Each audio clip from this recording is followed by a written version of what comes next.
people all over Los Angeles, at least during Grammy weekend, because everyone's like, who is this Skrillex guy? And people are talking about Skrillex like, oh my god, he's the most unique thing he's invented. He's changed how electronic music is, and it's electronic music that you cannot grasp a rhythm to, and anybody who listens to electronic music knows that dubstep has been around for a while, and it didn't originate in the United States, right? There's a dubstep channel on Spotify. If you like Skrillex, you should probably go listen to some dubstep. I mean, that's like saying...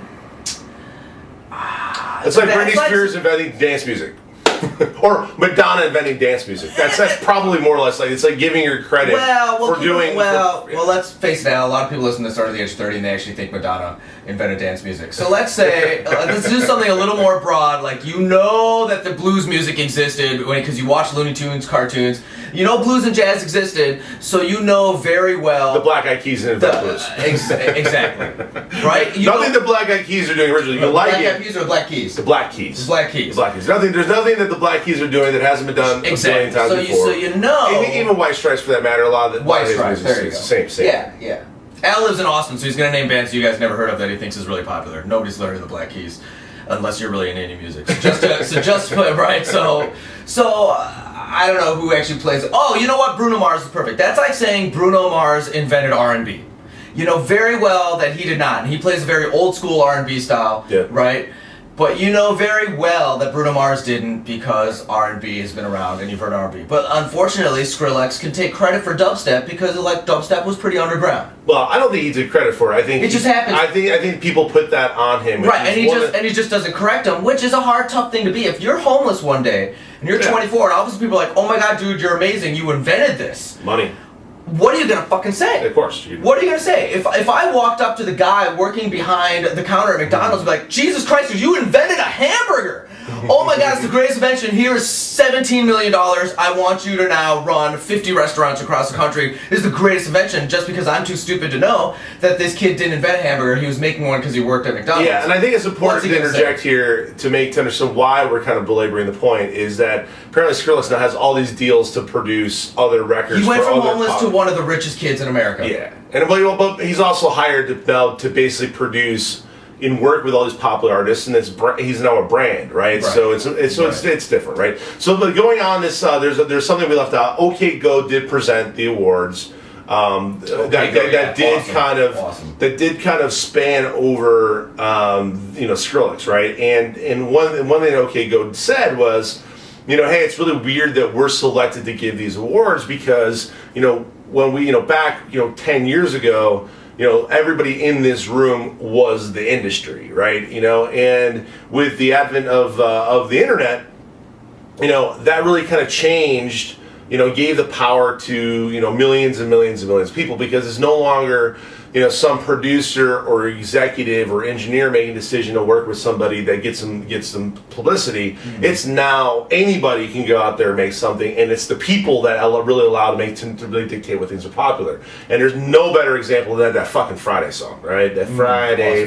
Right. All was because this girl had this song on YouTube and it blew up, right? Well, OK Go, that's how they made it. They made these really interesting, cool videos that went viral on YouTube, and now they're giving awards out of the Grammys. But don't get us wrong, there's still gatekeepers and huge barriers to entry. And it's still heavily boomer controlled, but it's comparatively to 10 years ago, it seems like an open playing field to everyone in the industry, right? Like OK Go is still has to be pretty contrived and a lot of money to break something like that, right? But comparatively to 10 years ago, OK Go and Skrillex.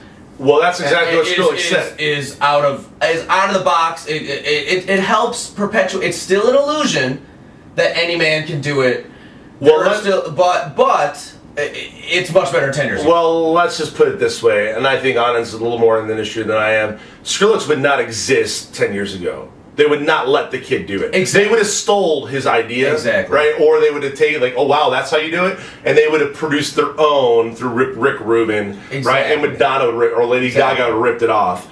And Skrillex would never get a fucking dime, right? So the Skrillex, when he got the award from OK Go, said, "Look, I was inspired by you guys because guess what? We're very much like we're very much kin in the fact that, you know, if it wasn't for the internet, we wouldn't be here right now. Right. And that is true. That is very true. That's very true. That is very true. And so, you know, so I thought it was so the humbleness, but also making that point, it changed it because it was there was a multitude of people that went up and really kind of, in the pre-telecast only, mentioned that, man, you know, it wasn't about selling records, it was about, you know, the internet and, you know, and people word of mouth getting music out there so that they could have a career, right? And one of the groups that won was the Civil Wars, or I guess called Civil War. It's a duet team. They were kind awesome. of country, and they're really good. They were awesome. Yeah, and their album's great if you haven't checked it out. But it's really it really is, you know, old time music. You know, it's totally. not, you know, but it has. It's a great name for that band, by the way. Right? Yes. It describes them pretty well. But it has soul. It's authentic, and they're talented, and it's moving. You know, it's made with some emotion, right? And so they came out and they were like, and here they flat out said, you know, because they won also the pre-telecast, that hey, I thank all those people that went out there and actually ripped the CD and gave it to a friend. Absolutely. Because look, we are a van band. Like, we're still indie. Like, we're here, we're nominated, we're surprised we are, and we won, which is even more overwhelming. But we're driving from city to city year long. This guy's got 4 kids and a wife at home that barely see them because and this is something that I try to explain to people, but when Nana and I were in college, roommates together, we had a friend who was a harmonica player in a band, and he actually had a gold record, right? And he traveled, you know, we jammed with him all the time. It was great, you know, blues jams, whatever. But he was on the road constantly. It was like a 5 or 6 piece band. And his W-2 said $40,000 in a year. It sucks. So he sold, you know, gold record, which is that, 100,000 records? What's gold? Gold is 500,000. 500,000. So 500,000 records, right? Traveling every day away from his girlfriend, right? I think he soon married the girl, and he made $40,000. Like, you know, and so, you know, it goes back to the bullshit that is actual music industry, because, you know, the end of the day is the artists are half the hustle, and it's the fat cats that really end up making the money. It really is the right. And if you ask the label guys from label perspectives, the artists, no matter how talented they are, cannot break through to the ear. So all those other people are actually like, artists get paid in fame and talent, in fame and attention, right? Not money. The unfortunate truth, and I'm even saying this as an artist, the unfortunate truth is the industry is everybody else behind us is what makes us money. Yep. And that's no matter how great you are, it's your PR folk, to the marketing guy, to the genius doing the studies, and the guy who's footing the millions and billions of dollars it takes to get through American ears. Now, I say American ears because in Europe, people actually, if you're listening to this in Europe, you're like, what the fuck are you talking about? I listen to music. Like, it's Spotify. different. I go on Spotify. It's different in the United States, where nobody has time, energy, or desire to figure out what they like. In America, you know, we don't on our own figure out what we like. We are given options. We are told options. You can choose between A, B, C, and D, because we culturally don't. We're lemmings. We're lemmings is the blunt way to say it. My polite way of saying is we culturally don't feel like we have time, energy, or desire to have our own opinions. So we would rather somebody tell us what we like, and we feel like we made a choice because we can choose between Chris Brown and Nicki Minaj and the Civil War. So I choose one of those, therefore I made a choice. Right. It doesn't work that way outside of the U.S. So I know a lot of you guys are in Sweden right now listening to this.